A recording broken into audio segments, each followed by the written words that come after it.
எவ்வளோ பாத்திரம் இருந்தாலும் அதை வந்து ஈஸியாக நம்ம கழுவி எடுத்துடலாம். அது எப்படின்னு தெரிஞ்சுக்க வீடியோவை ஸ்கிப் பண்ணாமல் ஃபுல்லாக பாருங்கள். Hi friends, welcome back to our channel. எல்லோரும் எப்படி இருக்கீங்க? கண்டிப்பாக நல்லா இருப்பீங்க நம்புகிறேன். இன்றைக்கி நம்ம சேனலில் டே டு டே லைஃப்பில் எல்லாருக்குமே ரொம்ப யூஸ்ஃபுல்லாக இருக்கக்கூடிய கிச்சன் டிப்ஸ் அண்ட் ட்ரிக்ஸ் தான் ஷேர் பண்ணியிருக்கேன். ஸோ வீடியோ இன்ட்ரெஸ்டிங்காக இருக்கும், ஸ்கிப் பண்ணாமல் ஃபுல்லாக பாருங்கள். அதுக்கு முன்னாடி நீங்கள் எப்போ தான் நம்ம சேனலை ஃபஸ்ட் டைம் பார்க்குறீங்கன்னா இப்போவே சப்ஸ்கிரைப் பண்ணிக்கோங்க, கூட இருக்க பெல் சிம்பிளை கிளிக் பண்ணிக்கோங்க. இப்போ வாங்க வீடியோக்குள்ளே போகலாம். ஃபர்ஸ்ட் டிப் என்னென்னு பார்க்கலாம். நம்ம ரிமோட்டில் இந்த மாதிரி பேட்ரி வந்து ரிமூவ் பண்ணும்போது இந்த மாதிரி கையை வச்சு எடுப்போம், நம்மளால் எடுக்க முடியாது. நகமே சம்டைம்ஸ் வந்து பார்த்திங்கன்னா நம்மளுக்கு வலிக்கும். ஸோ அந்த டைமில் இந்த டிப் ரொம்ப யூஸ்ஃபுல்லாக இருக்கும். அதுக்கு வந்து நான் இங்கே டிக்டாக் கிளிப் தான் எடுத்திருக்கேன். இப்போ இந்த கிளிப்பை வச்சு நீங்கள் ஈஸியாக வந்து பார்த்திங்கன்னா பேட்ரி வந்து ரிமூவ் பண்ணி எடுத்துடலாம். ஸோ நெக்ஸ்ட் டைம் நீங்கள் வந்து பேட்ரி ரிமூவ் பண்ணுறதா இருந்தால் இந்த மெத்தடை ட்ரை பண்ணி உங்கள் பேட்ரியை வந்து ரிமூவ் பண்ணி பாருங்கள், ரொம்பவே யூஸ்ஃபுல்லாக இருக்கும். அடுத்த டிப் என்னன்னு பார்க்கலாம். நம்ம பட்டர் எப்பயாவது அர்ஜென்ட்டுக்கு எடுத்து யூஸ் பண்ண பார்த்திங்கன்னா இந்த மாதிரி ரொம்ப வந்து ஹார்டாக இருக்கும். ஸோ நம்ம ப்ரெட்டில் வந்து தடவுறோம், இல்லை வேறு ஏதாவது டிஷ்க்கு யூஸ் பண்ணுறதா இருந்தால் கூட நம்மளுக்கு அந்த பட்டர் வந்து பார்த்திங்கன்னா கட் பண்ணி எடுக்கும்போது ரொம்ப ஹார்டாக இருக்கும். ஸோ பட்டர் வந்து அப்படியே சாப்பிட்றத விட மெல்ட் பண்ணி சாப்பிட்டிங்கன்னா உங்களுக்கு ரொம்ப நல்லது. இல்லைனா கொலஸ்ட்ரால் வந்து பார்த்திங்கன்னா ரொம்ப உங்களுக்கு அதிகமாக இருக்கும். ஸோ அதுக்கு வந்து கேஸை வந்து ஆன் பண்ணிவிட்டு இந்த மாதிரி ஸ்பூனை வந்து லைட்டாக 2 சைடும் வந்து இந்த மாதிரி ஹீட் பண்ணி எடுத்துக்கோங்க. இந்த மாதிரி ஹீட் பண்ணதுக்கப்புறம் அந்த பட்டரில் கொண்டு அந்த ஸ்பூனை வந்து இந்த மாதிரி மேலே வச்சு விடுங்க. இந்த மாதிரி வச்சுட்டு அதுக்கப்புறம் நீங்கள் எடுத்திங்கன்னா உங்களுக்கு பட்டர் வந்து ஈஸியாக வந்து உங்களுக்கு மெல்ட் ஆகி கிடைக்கும். ஸோ உங்களுக்கு பார்க்கும்போதே தெரியும். ஸோ இந்த மெத்தட் யூஸ் பண்ணி நீங்கள் நெக்ஸ்ட் டைம் பட்டரை வந்து நீங்கள் மெல்ட் பண்ணிக்கலாம், ட்ரை பண்ணி பாருங்கள். அடுத்த டிப் என்னென்னு பார்க்கலாம். அதுக்கு வந்து நான் இங்கே ஒரு பிளாஸ்டிக் பாட்டில் தான் எடுத்திருக்கேன். இப்போ இந்த பாட்டிலை வந்து நம்ம 2ஆக வந்து கட் பண்ணிக்கலாம்.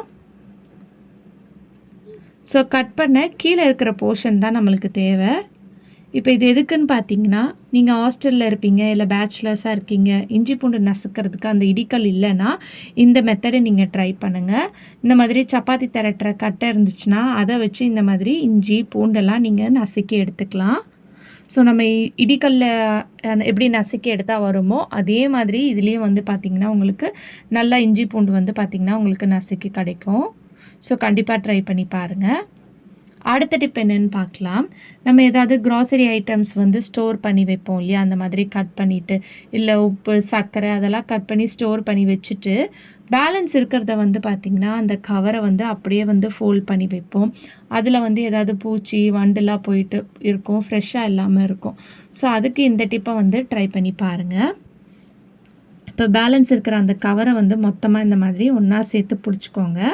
நம்ம பாட்டில் வந்து கட் பண்ணோம் இல்லையா, அதோட மேலே இருக்கிற போர்ஷனை வந்து இந்த மாதிரி எடுத்து மாட்டிட்டு இந்த மாதிரி நீங்கள் கேப் போட்டு விட்டுடலாம். ஸோ உங்களுக்கு வீடியோவில் பார்க்கும்போது புரியும்னு நினைக்கிறேன். இந்த மாதிரி பண்ணும்போது உங்களுக்கு இது வந்து ரொம்பவே வந்து ஃப்ரெஷ்ஷாக இருக்கும், சேஃபாக இருக்கும். எந்த ஒரு பூச்சியும் வந்து பார்த்திங்கன்னா இதுக்குள்ளே போகாது.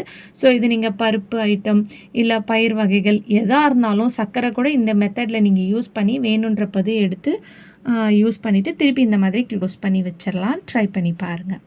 அடுத்த டிப் என்னென்னு பார்த்தீங்கன்னா, நம்ம கல் உப்புலாம் சம்டைம்ஸ் வந்து ஒரு மாதிரி தண்ணி வந்த மாதிரி இருக்கும்.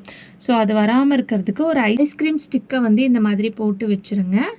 இந்த மாதிரி போட்டு வைக்கும்போது அதில் வரக்கூடிய அந்த தண்ணிலாம் இந்த ஸ்டிக் வந்து பார்த்திங்கன்னா உங்களுக்கு அப்சர்வ் பண்ணிடும். ட்ரை பண்ணி பாருங்கள். அடுத்த டிப்புக்கு நான் இங்கே நியூஸ் பேப்பர் தான் எடுத்திருக்கேன். நீங்கள் நியூஸ் பேப்பர், டிஷ்யூ பேப்பர் எதாக இருந்தாலும் எடுத்துக்கலாம். இப்போ இந்த 2 நியூஸ் பேப்பர்லேயும் 2ஆக கட் பண்ணி எடுத்துகிட்டு இதில் வந்து கொஞ்சமாக வந்து கல்லுப்பு வந்து சேர்த்துக்கோங்க. கல்லுப்பு சேர்த்ததுக்கப்புறம் இதை வந்து நல்லா இந்த மாதிரி ஃபோல்ட் பண்ணி ரப்பர் பேண்ட் போட்டுக்கோங்க. அப்போ தான் அதில் இருக்கக்கூடிய கல்லுப்பு வந்து பார்த்திங்கன்னா உங்களுக்கு வெளியே வந்து சிந்தாமல் இருக்கும். ஸோ இது எதுக்குன்னு பார்த்தீங்கன்னா, நம்ம யூஸ் பண்ணுற ஷூ, பசங்க யூஸ் பண்ணுற ஷூலாம் வந்து இதெல்லாம் நம்ம டெய்லி வந்து வாஷ் பண்ணிகிட்டே இருக்க மாட்டோம். சம்டைம்ஸ் வந்து அதுலேருந்து ரொம்ப பேட் ஸ்மெல் வரும். ஸோ அந்த மாதிரி பேட் ஸ்மெல் வருதுன்னா நைட் டைமில் வந்து நீங்கள் இந்த டிப்பை வந்து ட்ரை பண்ணுங்கள். ஸோ இந்த ஷூக்குள்ளே வந்து நம்ம ரெடி பண்ணி வச்சுருக்க அந்த கல் உப்பு பேப்பரில் போட்டு வச்சுருக்கோம் இல்லையா, அதை வந்து நைட் இந்த மாதிரி ஷூவில் வச்சு விட்டுட்டிங்கன்னா உங்களுக்கு அந்த நியூஸ் பேப்பரோ கல் உப்போ அதில் இருக்கக்கூடிய பேட் ஸ்மெல்லெல்லாம் ரிமூவ் பண்ணிடும். ஸோ அடுத்த நாள் காலையில் காலையில் வந்து நீங்கள் அதை எடுத்து தூக்கி போட்டுட்டு பார்த்தீங்கன்னா உங்களுக்கு அந்த பேட் ஸ்மெல் எதுவுமே இருக்காது. நல்லா வந்து உங்களுக்கு ஃப்ரெஷ்ஷாக இருக்கும். அடுத்த நாள் காலையில் வந்து நீங்கள் ஆஸ் யூஷுவல் அதை வந்து எடுத்து நீங்கள் யூஸ் பண்ணிக்கலாம். ட்ரை பண்ணி பாருங்கள். அடுத்த டிப் என்னென்னு பார்க்கலாம். அதுக்கு வந்து இங்கே நான் ஒரு பவுல் தான் எடுத்திருக்கேன். இப்போ இந்த பவுலில் கொஞ்சமாக கல் உப்பு எடுத்துக்கோங்க. இது எதுக்குன்னு பார்த்தீங்கன்னா, நம்ம ஃப்ரீசரில் அப்பப்போ வந்து ஐஸ் கட்டி ஃபார்ம் ஆகும். ஸோ அதனால நம்மளுக்கு கரண்ட் பில்லும் வந்து பார்த்திங்கன்னா ரொம்ப அதிகமாக வர சான்ஸ் இருக்குது. ஸோ நீங்கள் ஃப்ரீசரை வந்து நல்லா டீஃப்ராஸ்ட் பண்ணிவிட்டு நல்லா க்ளீன் பண்ணதுக்கப்புறமா இந்த மாதிரி ஒரு பவுலில் கல் உப்பு போட்டு வைக்கும்போது உங்களுக்கு அந்த ஐஸ் ஃபார்மேஷன் கம்மியாகும். ஸோ அதுக்காக மட்டும் இல்லாமல் நம்ம ஃப்ரிட்ஜில் கூட நிறைய பொருள் வந்து பார்த்திங்கன்னா ஸ்டோர் பண்ணி வைப்போம். அதுலேருந்து பேட் ஸ்மெல் வரும் இல்லையா, அதை ரிமூவ் பண்ணுறதுக்கும் இந்த மாதிரி ஒரு பவுலில் போட்டு வச்சிட்டிங்கன்னா உங்களுக்கு அதை அவாய்ட் பண்ணிக்கலாம். ட்ரை பண்ணி பாருங்கள். அடுத்த டிப்புக்கு ஒரு பக்கெட்டில் நான் தண்ணி எடுத்திருக்கேன். இதில் ஒரு கொஞ்சமாக வந்து ஒரு 4 ஸ்பூன் அளவுக்கு வினிகர், அப்புறம் டிஷ்வாஷ், நீங்கள் எவ்வளோ பாத்திரம் வாஷ் பண்ணுறீங்களோ அதுக்கேற்ற மாதிரி டிஷ்வாஷ் லிக்விட் வந்து சேர்த்துக்கோங்க. சேர்த்துட்டு இதை நல்லா மிக்ஸ் பண்ணிக்கோங்க. நீங்கள் பாத்திரம் வாஷ் பண்ண போகிற பாத்திரத்தை இந்த தண்ணியில் போட்டு ஒரு 10 நிமிஷம் வந்து ஊற வச்சுருங்க. நான் வந்து வீடியோவில் காட்டுறதுக்காக உங்களுக்கு ஒரு சின்ன பக்கெட் எடுத்திருக்கேன். இங்கே வந்து ஒரு நல்ல அகலமான பாத்திரம் டப் மாதிரி எடுத்துட்டு அதில் அதுக்கேற்ற அளவுக்கு தண்ணி எடுத்துட்டு ஸோ வினிகர் வந்து ஒரு 5 மூடி அளவுக்கு ஊற்றிட்டு அது கூடயே வந்து டிஷ்வாஷ் லிக்விட் ஊற்றிட்டு இந்த மாதிரி பாத்திரத்தை அதில் போட்டுட்டு ஒரு 10 நிமிஷம் ஊற வச்சுருங்க. ஊற வச்சுட்டு அதுக்கப்புறம் வாஷ் பண்ணிங்கன்னா ஈஸியாக இருக்கும் உங்களுக்கு வாஷ் பண்ணுறது. அதில் இருக்கிற அழுக்கெல்லாம் வந்து பார்த்திங்கன்னா அந்த தண்ணியிலே உங்களுக்கு ரிமூவ் பண்ணிடும். நம்ம வினிகர் சேர்த்துருக்கனால இந்த பாத்திரம் வந்து நல்லா ஷைனிங்காக இருக்கும். இப்போ நம்ம நான்வெஜ்லாம் சமைச்சோன்னா அந்த பாத்திரம் வந்து பார்த்திங்கன்னா ஒரு மாதிரி ஸ்மெல் அடிக்கும் இல்லையா, அந்த ஸ்மெல்லாம் வந்து பார்த்திங்கன்னா இந்த மாதிரி நம்ம தண்ணியில் ஊற வச்சு வாஷ் பண்ணும்போது அதை எடுத்துரும்.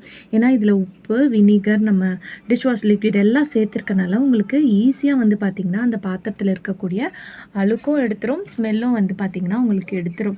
அது மட்டும் இல்லாமல் உங்களுக்கு வேலையும் வந்து பார்த்திங்கன்னா ஈஸியாக வந்து உங்களுக்கு முடிச்சிடும். நீங்கள் பார்க்குறதுக்கு இது சிம்பிளாக தான் இருக்கும். ஆனால் ஒரு வாட்டியாவது இந்த மெத்தடில் வந்து நீங்கள் ட்ரை பண்ணி பாருங்கள்.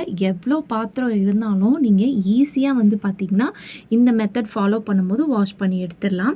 இப்போ நம்ம பாத்திரம் ஊற வச்ச அந்த தண்ணியை வந்து சிங்கில் ஊற்றி விட்டுட்டு அந்த சிங்கில் வந்து நல்லா உங்களுக்கு வந்து பார்த்திங்கன்னா அந்த வினிகர்லாம் இருக்கிறனால அந்த பைப் லைன்னால் நல்லா கிளியர் ஆகும். அது மட்டும் இல்லாமல் கரப்பாம்பூச்சி, பூச்சிலாம் வராது. ஸோ அந்த சிங்கோட ஹோல்ஸில் இந்த மாதிரி கல் உப்பு போட்டு வைங்க. உங்களுக்கு பேட் ஸ்மெல் வந்து பார்த்திங்கன்னா வராமல் இருக்கும். அதே மாதிரி கிச்சன் கவுண்டர் டாப்பில் நம்ம இந்த சிங்கில் வந்து மேலே அப்படியே பாத்திரம் வைப்போம் இல்லையா, அது வந்து பார்த்திங்கன்னா உங்களுக்கு தண்ணி அங்கேயே ஊறி இருக்கும். வலிக்கிட்டு வந்து பார்த்திங்கன்னா கீழே கூட பாத்திரம் வந்து விழுந்துடும். ஸோ அதுக்கு வந்து இந்த மாதிரி நம்ம அரிசிலாம் வாங்கும்போது அரிசி பை கொடுப்பாங்க பாருங்கள், அதை வந்து இந்த மாதிரி அந்த பையை அதுக்கு மேலே போட்டுட்டு எவ்வளோ பாத்திரம் இருந்தாலும் நீங்கள் வாஷ் பண்ணி அது மேலே வைக்கும்போது உங்களுக்கு ஈஸியாக வந்து பார்த்திங்கன்னா இருக்கும். நம்ம டேரெக்டாக கவுண்டர் டாப்பில் வைக்கும்போது அது அப்படியே வலிக்கிட்டு விழறதுக்கு சான்ஸ் இருக்குது. இந்த மாதிரி வைக்கும்போது உங்களுக்கு அது ஸ்லிப்பாகி விழாது. அது மட்டும் இல்லாமல் அதில் இருக்கக்கூடிய தண்ணி எல்லாம் வந்து பார்த்திங்கன்னா அந்த பையே வந்து உங்களுக்கு அப்சர்வ் பண்ணிடும். நீங்கள் சப்போஸ் வந்து ஏதாவது பெரிய வந்து டப்பில் வச்சு வைக்கிறதா இருந்தாலும் அந்த டப்புக்கு கீழே இந்த பையை போட்டுட்டு அதுக்கு மேலே நீங்கள் பாத்திரம் வைங்க. இதை வந்து நீங்கள் எடுத்து வெயிலில் காய போட்டுட்டு திருப்பி நீங்கள் ரீயூஸ் பண்ணிக்கலாம். ஓகே ஃப்ரெண்ட்ஸ், இன்றைக்கி வீடியோவில் நான் ஷேர் பண்ணி இந்த டிப்லேருந்து ஏதாவது ஒரு டிப் கண்டிப்பாக உங்களுக்கு யூஸ்ஃபுல்லாக இருக்கும்னு நினைக்கிறேன். அப்படி யூஸ்ஃபுல்லாக இருந்துச்சுன்னா மறக்காமல் நம்ம சேனலை லைக் பண்ணுங்கள், ஷேர் பண்ணுங்கள், கமெண்ட் பண்ணுங்கள், சப்ஸ்கிரைப் பண்ணிக்கோங்க. தேங்க்யூ ஃபார் வாட்சிங்.